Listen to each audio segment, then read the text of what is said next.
Olá, pessoas. Continuando aqui a nossa aula, a gente falou sobre vários temas nas aulas passadas e agora a gente vai começar com a parte mais prática. Vamos falar sobre questões mais pontuais e dicas de como você vai escrever. Antes, tudo era como você deve lidar com a sua pesquisa, com a parte filosófica. E agora também vai ter muita coisa que você tem que pensar antes de começar a escrever, mas mesmo assim já são coisas mais diretas, mais práticas, né? Primeiro eu trouxe aqui para vocês um esqueminha. Eu vou diminuir meu, para vocês verem tudo. Vocês podem pausar, inclusive, e prestar bastante atenção nesse esquema. Mas ele tem a ver com o formato que um artigo científico deve ter, né? Um formato conceitual. Lembra do mind map? Lembra de que vocês têm que pensar em como você vai escrever antes de você escrever? Então, isso aqui ajuda um pouquinho vocês a mentalizarem o formato que o artigo de vocês vai ter antes de começar a balbúrdia, né? Uma introdução tem o formato de triângulo invertido, geralmente é vista como um formato de triângulo invertido, onde você vai de uma questão geral, aqui como pergunta eterna, desmatamento na Amazônia, até a sua hipótese. Então, se direciona. A introdução não são frases aleatórias ou tudo sobre um determinado assunto. Ela vai da grande questão até a introdução, caminha indo para lá. Tudo que contém nela é o porquê você está fazendo essa sua hipótese, sua questão ou o seu objetivo. Os métodos e os resultados, eles são mais diretos. Eles não têm um formato, eles não vão colocar. Eu espero, isso é uma dica, você vai colocar suas hipóteses, ou as suas premissas, ou as suas questões, não interessa. Você vai colocá-las numa ordem, então você vai explicar os métodos exatamente nessa ordem. Também você vai explicar os resultados nessa ordem, ok? Isso é uma dica, funciona muito bem. Depois de resultados e métodos, que não tem um formato basicamente feito, você tem a discussão, que vai fazer o contrário. A primeira frase da sua discussão, o primeiro parágrafo da sua discussão é uma recapitulação dos seus melhores resultados e dos seus piores resultados, né? Os melhores resultados estão ali e já tem uma clara direcionamento de como vai ser feita a sua discussão no finalzinho daquele parágrafo. E aí você vai generalizando os seus melhores resultados, os seus resultados não esperados, e aí você começa as comparações com a literatura, as explicações para cada pequeno tópico e não para o tópico geral. Se for o caso, limitações metodológicas, que é um saco, mas às vezes tem, né? E aí, quando você chegar já na base da pirâmide, você já está na generalização dos seus resultados e nas suas conclusões maiores, tá? Aqui, esse esqueminha aqui é bastante útil para vocês tentarem pensar no que tem que ter cada ali. Não é uma regra, mas é uma ajuda, ok? Vou voltar a ficar grande aqui para vocês. Opa, tá meio difícil aqui. Wrong. Vamos lá. E agora vamos começar as sugestões. Café. O café faz parte também deveria estar em materiais métodos de qualquer artigo, né? Todo mundo toma muito café na hora que está escrevendo, principalmente, mas, enfim. A primeira coisa que eu digo para vocês é que esse é um tópico polêmico e é uma sugestão, mas eu vejo isso incansavelmente sendo reclamado. Em inglês, por exemplo, geralmente é voz ativa. Não existe voz passiva. A voz passiva é muito rara. Alguns poucos artigos, alguns poucos periódicos pedem a voz passiva, mas a maioria, se impõe algo, impõe voz ativa. Tá? Por quê? Porque ela é direta, porque ela não tem muita firula. Você vai falar quem fez. Se você pegou o seu material e mandou para a China, você fala, eu peguei, coletei, coloquei, acondicionei e mandei para a China e eles fizeram as análises de carbono 14. Ou qualquer coisa assim. Se você foi para a China, eu levei meu material para a China e no laboratório do chinês fiz a análise. Se você escrever na voz passiva, você fala assim, as amostras foram coletadas e foi enviado para o laboratório onde foi feita a análise. Quem fez? Quem coletou? Ninguém sabe. Acaba com a reproducibilidade do artigo, né? Tem esses problemas. Os métodos são para isso. Então, escrever na voz ativa é um sinal de honestidade. O Gilson Volpato defende muito mais que eu escrever na voz ativa. Eu sei que existe um ranço e uma questão de tribal, não é tribal, é uma questão de área, que às vezes tem algumas áreas que são grandes defensoras de voz passiva. E um dos argumentos é que transparência parece falsa de modéstia, parece arrogância. Porra, mano, você passou 2 anos da sua vida coletando planta lá na fronteira do Brasil com a Venezuela. Fala que foi você! Fala que você não recebeu esse material seco mandado por alguém que você não conhece. É muito mais honesto, né? Não é um problema, isso não é uma arrogância, isso é fato. Bom, vocês vão topar com isso. Isso é uma sugestão como várias. Existem algumas aberrações linguísticas que o nosso ex-presidente Temer gostava muito de usar, mas em linguagem científica elas são aberrações. Não estão erradas, mas vocês não vão encontrar mesóclises, pelo menos, dificilmente próclises e ênclises em artigos científicos. Porque a linguagem tem que ser clara, tem que ser direta. Então essa linguagem erudita é mais rara, tá? É mais difícil de encontrar. Bom, e ligado ao tópico anterior, um grande erro e muito comum encontrar é a mistura da voz ativa com a voz passiva. Se você vai optar pelo foi feito, vai omitindo o sujeito até o final. Se você vai optar pela voz ativa, vai até a voz ativa até o final. Quando mistura um com a outro, na sua cabeça tá ótimo, na cabeça do leitor vai estar uma baderna, tá? E sempre isso. Você tem que pensar no leitor. Afinal de contas, você escreve para ele, não para você. Né? E tem essas questões de estilo. É muito falado sobre, não, mas o que você está falando é só estilo. É verdade. Nós somos criados em matrizes culturais diferentes, nós temos uma carga de livros que vocês leram na sua vida, eu li na minha, o orientador leu na dela, eu referi, aquele maldito referi 2, leu na dele. Eles a gente pode não concordar na melhor forma de se expressar, né? Só que a gente tem que colocar os pingos nos is aqui. O seu orientador tem 20, 30 anos de casa de ciência a mais que você. Já passou pelo processo que vocês estão passando algumas vezes. Eu duvido que ele está querendo só impor um estilo. Na maior parte das vezes ele está querendo impor uma forma de se comunicar que ele já sabe que atinge mais pessoas. Isso não existe essa forma. Não existe como dizer, a forma é assim. Né? Se existir, ela é muito chata, porque ninguém fala dela. Mas o seu orientador e os seus referizes, pessoas assim, geralmente são sumidades na área. Eu acredito que vocês estejam sendo orientados por pessoas que vocês considerem boas, né, e experientes na área do seu mestrado. Logo, ou em ciência de maneira geral, logo, eles já passaram por esse processo às vezes que vocês.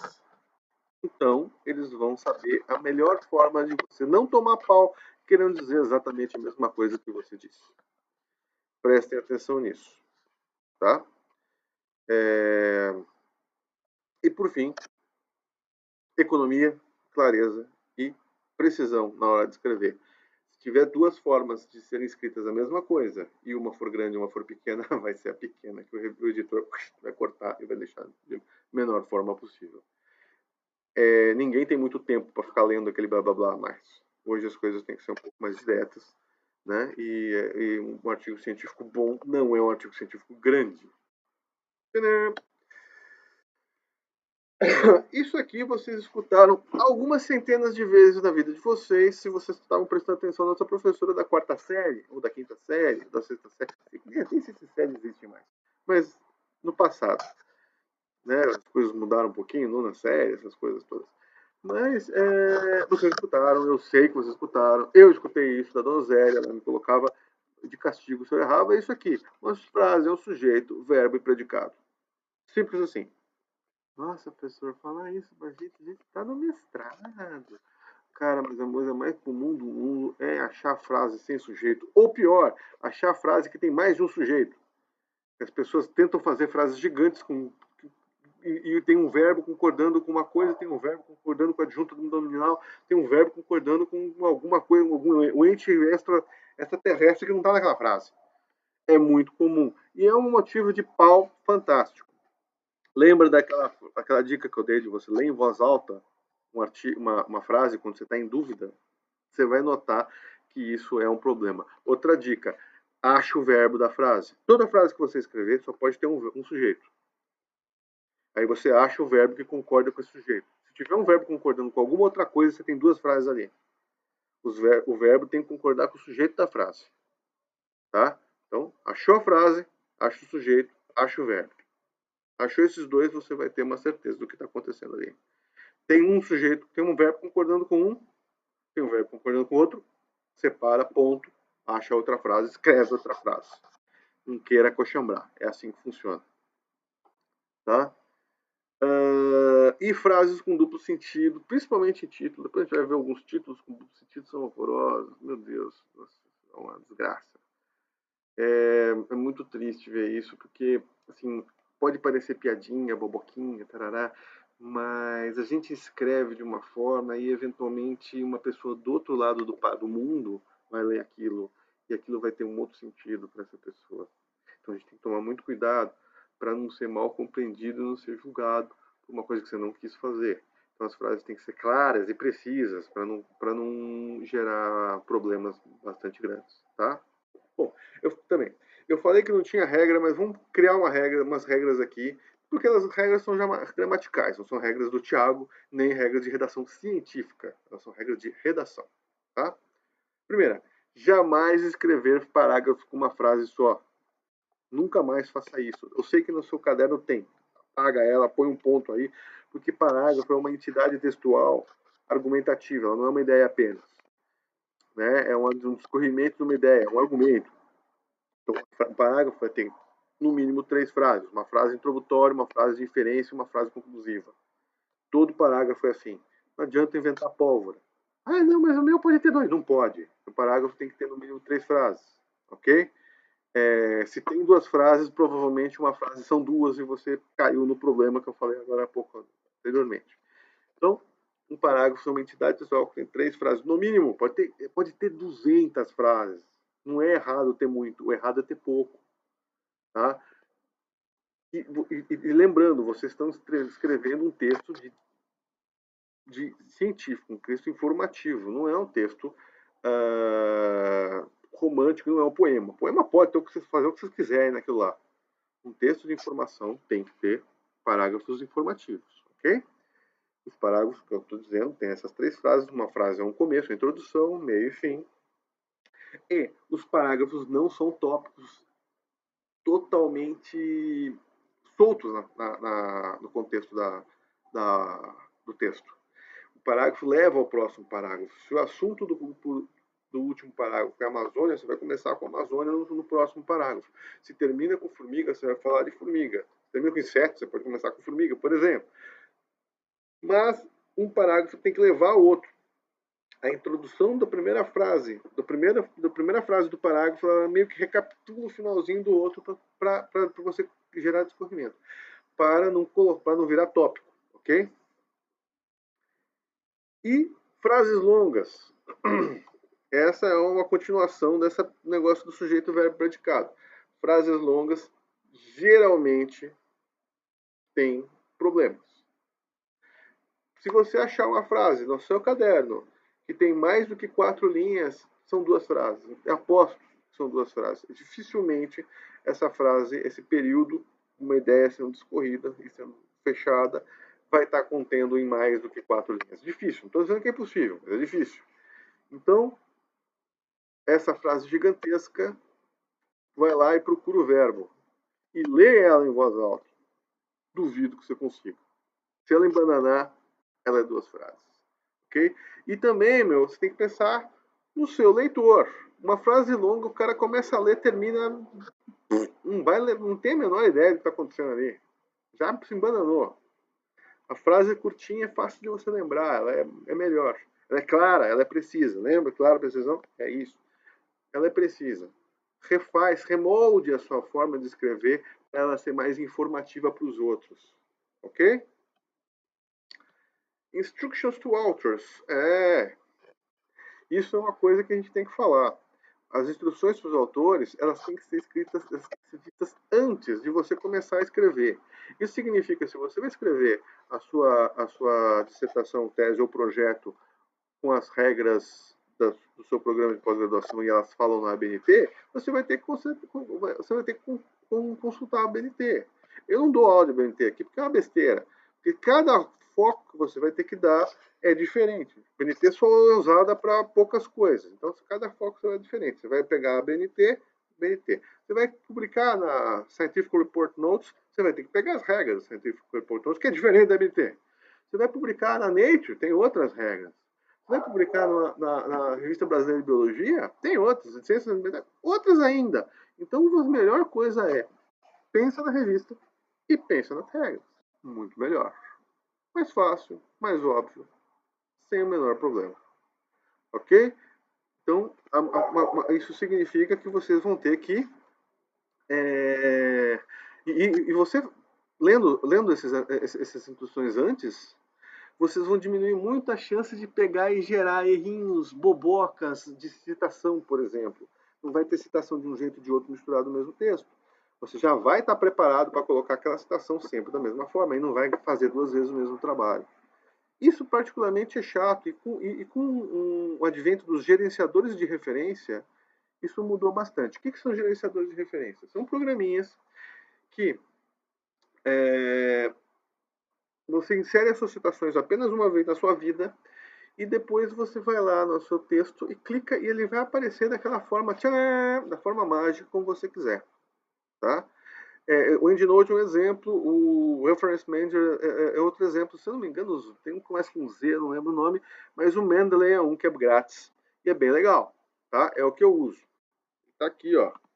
Esse aqui é o meu Mendeley. Ele já tem as citações, eu peguei, abri o paper aqui em PDF, ele já identificou quem é o autor, quem é isso, qual é a revista. Você clica aqui, ele pode, ó, ele ainda fala se está certo, você pode revisar para ver se está certinho. Se estiver errado, você vai aqui, edita, né? E aí você vai no texto, que é um texto qualquer, você pode chegar, isso eu tenho que citar alguém, beleza. Aí eu vou lá e inserir citações. Tem um plugin desses programas. No caso do Mendeley, ele tem link com o Word e com o LibreOffice, tá? Eu tô no LibreOffice aqui. Tá com um probleminha de não estar respondendo, espero que funcione, vamos ver. Aí, pá, vou chegar aqui, vou escolher a citação, beleza. Aí eu vou e cito. Ele já está chamando para cá. Deu erro, vamos ver o que aconteceu. Ah, apareceu. Ele está no formato de citação de númerozinho, tá vendo o númerozinho aqui? Ele está no formato de citação da Nature. Aí eu vou no final do artigo. Eu vou no final do parágrafo só para vocês verem como é que funciona. E insiro a bibliografia. Opa, apareceu. Magicamente ela já está escrita aqui, gente. Isso é vida. E o mais interessante é que se vocês quiserem, tomaram um pau no artigo, mandaram ele desse jeito, tomaram um pau no artigo. Eu vou lá, escolho um outro tipo de citação qualquer, eu vou aqui, ele se rearruma no formato dessa citação. Se não tem um modelo, aqui ó, apareceu, lembra do Uzinho? Ele virou tudo isso aqui. Né? Eu posso mudar de novo. Vamos colocar na Nature.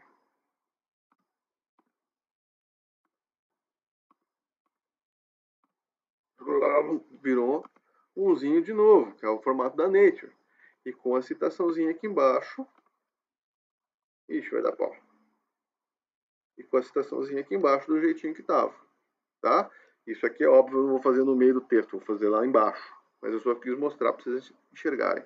Então, assim, Eu não vou dar aula de Reference Manager ou de Mendeley, nada. Eu só estou mostrando para vocês que se vocês usarem isso antes de começar a escrever os seus mestrados, os seus doutorados, os seus projetos, isso vai facilitar muito a vida de vocês. Eu tenho muita dificuldade de usar porque eu nunca aprendi, né? Mas eu sei que existe. Acabei de fazer uma demonstraçãozinha aqui de como ele funciona. Tá bom? Mendeley, dá uma procuradinha e isso vai ajudar bastante em muita coisa no futuro. Se não tiver o formato do Mendeley aqui, nesses disponíveis, você pode pegar mais estilos. Você escreve aqui, ele vai entrar na internet e achar o estilo para vocês. Se mesmo assim não existir, você cria um estilo novo. Tá? Você cria esse estilo novo e aí vai te resolver o problema também, porque isso é só feito uma vez na minha vida. Você inventa um estilo novo e ele vai fechar esse problema para vocês. Tá bom? Ok, voltamos para a aula. Tá. Mas tem um probleminha aqui. Putz, como é que eu vou saber onde a revista que eu vou publicar a priori? Professor, isso é muito difícil, professor. Não sei, meu. Ah, existem coisas na internet que resolvem isso para você. Por exemplo, o Journal Finder. Esse aqui é o antigo layout dele. O novo layout é assim, ó, muito mais bonitão, tá? Então esse Journal Finder, você vai lá, escreve o título do seu artigo, cola o abstract, cola umas palavras-chave, né? Fire, flood, conservation,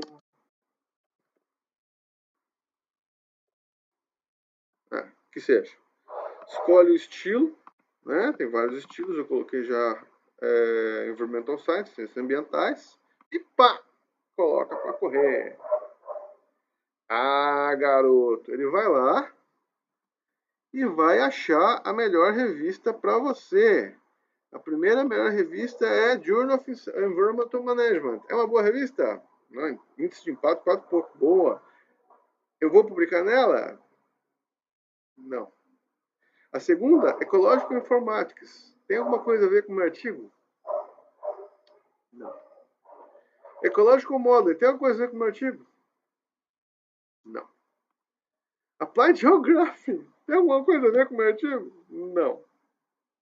Acta Ecológica tem alguma coisa a ver com o meu artigo? É software. Gente, isso é fantástico? Não. Isso é uma besteira. Sem tamanho. Mas existe. A editora que não quer que você perca seus artiguinhos nela, ela vai lá e sugere apenas, aqui tem uma que pode servir, essa aqui serve. Ela vai sugerir as revistas dessa editora que você pode publicar. Ela vai usar, lembra do Lero Lero Generator? Ela vai usar um esquema de algoritmo parecido com o Lero Lero. Vai pegar palavras em contato com outras e vai ver mais ou menos se tem algum casamento. E com os estilos típicos das papers publicados nas revistas dela mesma. Gente, isso é de uma imbecil. Para mim é uma besteira. Porque se eu não sei aonde eu vou publicar, eu gastei 2 anos da minha vida coletando dados. Eu li 200 artigos para começar a escrever. No mínimo, é o que vocês vão ter. Eu comecei a montar. Se eu lendo 200 artigos e montando a estrutura do meu artigo na minha cabeça, não me remeteu a nenhuma revista que eu já tenha lido, você não é autor, cara. É uma piada. Né? Isso aqui é bonitinho e propaganda da editora, mas é uma perversão do método científico. Você tem que ter autoria, e para ter autoria, você tem que saber o que você está fazendo. Se você não sabe onde você vai publicar seu artigo, converse com seus colegas. O seu orientador sabe, converse com o orientador, ele vai ter uns 5 ou 6 artigos periódicos que podem encaixar. Mas pedir para o guru internet dizer onde você vai publicar, pô, vou mandar um artigo de formiga para Applied Geography. Fantástico, não? Faz total sentido, né? Não, não faz. O layout dessa revista, ele era assim.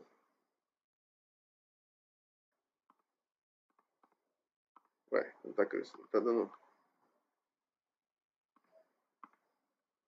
Enfim, é ridículo. tá? Não tem muita coisa para falar disso que não seja que isso é ridículo, tá bom? Dicas adicionais e finais dessa aula. Ai, ai. Não sei por que sumiu o lancezinho de apresentação daqui.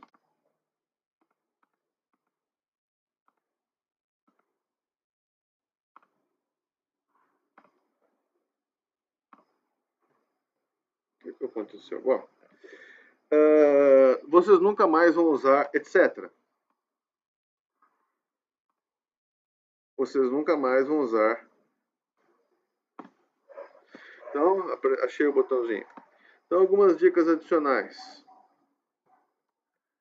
Uh, existem coisas que são muito feias de você usar no artigo científico. Por exemplo, etc.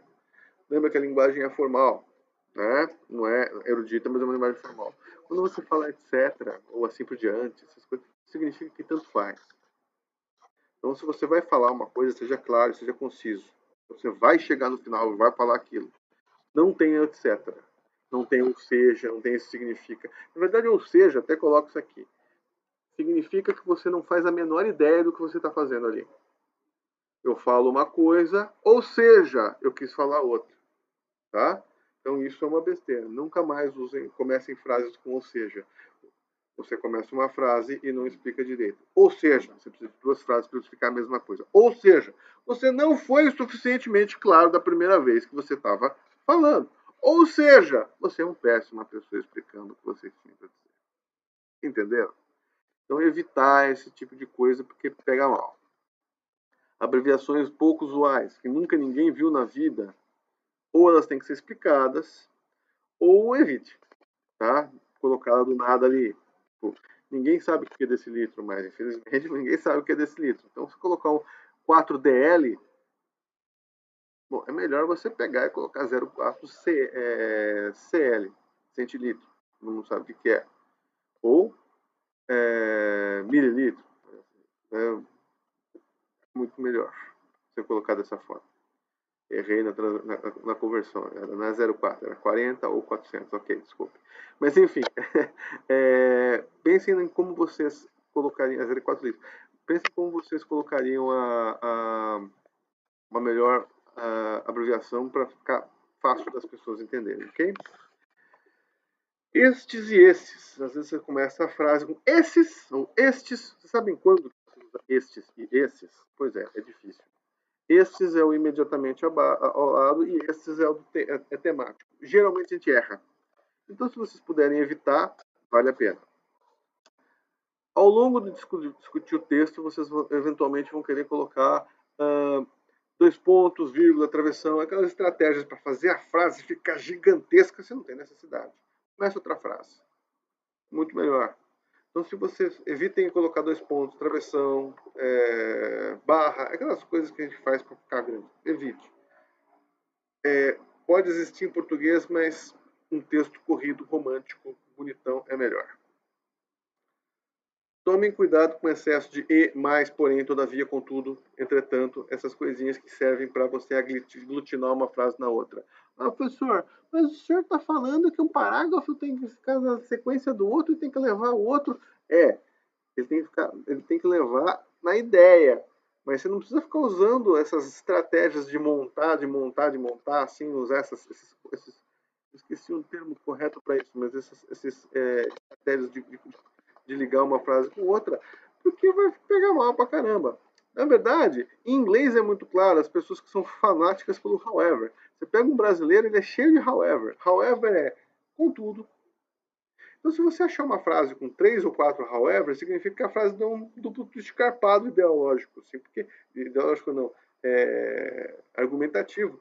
Por causa que se você fala, eu estou indo para lá, contudo eu prefiro ir para cá, contudo eu quero ir para lá, contudo eu quero ir para cá. Se você faz uma contraposição, significa o contrário do que você estava querendo dizer. Se você fala 2 ou 3 contrários no mesmo parágrafo, que é uma ideia só, significa que você está enrolando. Na maior parte das vezes, esses contudos em inglês, né, eles são muletas para você começar a frase sem saber como você realmente queria começar a frase. A maior parte pode ser jogado fora sem perda de sentido. Jargões técnicos usados apenas quando necessário, tem que ser explicadíssimos a priori o que eles significam, para ficar claro.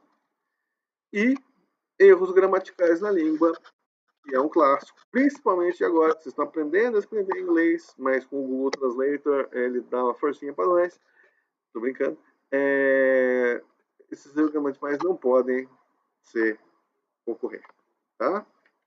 E o foco é sempre na linguagem objetiva. Você sabe o que é linguagem objetiva e o que é linguagem subjetiva? Tá. Linguagem subjetiva, linguagem objetiva. A sala estava suja. O que é suja? Ah, aqui tem sujeira, professor. O que é sujeira? Vocês são cientistas, queridos. Vocês são cientistas. Eu não quero saber se uma coisa é feia, se uma coisa é bonita, se uma coisa é mole, se uma coisa é dura. Vocês têm que escrever isso precisamente. Na sala tinha restos de cigarros apagados e fragmentos de papel. Melhor, tinha 15 cigarros e 22 fragmentos de papel. Agora eu sei exatamente o que você está falando, na quantidade que você está falando. Então, se é para ser objetivo, é para ser objetivo. Se é para ser subjetivo, vai trabalhar com o romantismo, não esquece. A sala era grande e espaçosa. O que é uma sala grande e espaçosa? Bom, a minha sala tem 3x4, ela é grande e espaçosa? Muita gente é. O Eike Batista é do tamanho do lavabo dele, né? Vai saber. Então, isso é subjetividade. A sala media 12 metros de comprimento por 8 metros de largura. Isso é uma sala grande e espaçosa na cabeça dessa pessoa, e na cabeça de outra pessoa é o banheiro. Entendeu? Então, isso é a subjetividade. Não pode ter interpretação. A descrição é clara. Eu encontrei 45 organismos numa coleta e 22 em outra. Eu encontrei um monte de bicho. Não, isso não existe. Tá? Existem outras formas, como, por exemplo, erros mais clássicos. Né? Esse aqui eu gosto muito. Vou pular esse do Jones. Muitos autores concluíram que é provável que haja dimorfismo sexual. Isso é muito comum. Muitos autores fizeram isso. Quanto que é muito? Isso eu já fiz no paper. Eu fui revisor uma vez. Ela falou assim, muitos autores já comprovaram tal coisa. Eu falei, porra, eu nunca vi esse negócio, velho. Eu falei assim, olha, o cara tá falando muitos autores, mas nem cita. Eu quero uma citação. Quantos são os muitos autores? Aí o cara foi lá e... 2. Dimorfismo ocorre nessa espécie. O que ele acha muito eram 2. Que para mim é muito pouco. Né? Então a subjetividade sumiu dessa frase. Os métodos de determinação de peso, isso daí é muito comum em linguagem laboratorial. Foram similares aos que o Jones usou. O que é similar? Quanto que é similar? Eu preciso reproduzir seu método. Eu fiz o do Jones. Deu a mesma coisa? Não deu. Por quê? Por causa que, na verdade, o que a gente fez foi modificar o método Jones na determinação e eu sequei durante a 90 graus por 3 horas e não a 70 graus por 4 horas. Gente, dava uma total diferença. O cara que propôs achava que não dava.